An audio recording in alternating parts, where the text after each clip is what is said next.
In this video excerpt from our webinar on using oscilloscopes to decode I2C, SPI, and UART signals, applications engineer Dylan Bach will show a live demo of decoding I2C on a Teledyne LeCroy HDO6104B high-definition oscilloscope. And I want to go in here and actually do some serial decoding on the signal.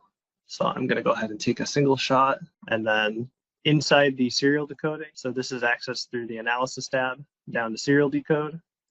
Once that's active, I can go in here, I can turn it on.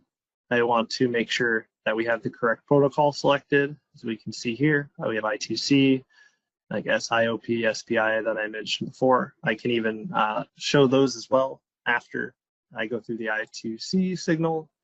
So I will select the correct sources here. And then I will go into the decode setup.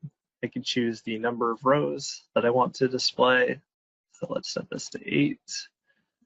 We have the data, the clock, and our protocol, how we're viewing it. I'll go ahead and change this to ASCII so we can see that it's the LeCroy I2C incremental values here.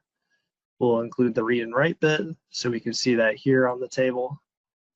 And I did that a little bit sooner than I expected, but yeah, it's pretty easy to set up. We can also do an I-diagram setup from inside the decoding software as well. As you can see here, like I mentioned, when I selected index 1 on here, it went ahead and generated both the zoom 1 and zoom 2 signals that we have.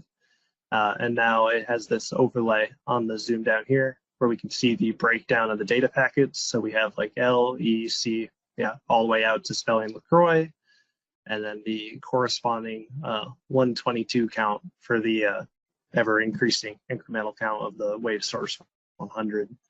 So I'm able to go down through this table. This is all the different indexes that were captured across this signal here. So it's pretty intuitive and easy to set up. And then in here, you can move things around if I want to see other things. I can do another zoom on top of it. And then I just need to adjust my display accordingly to make sure everything is fitting correctly. Yeah, it's pretty intuitive.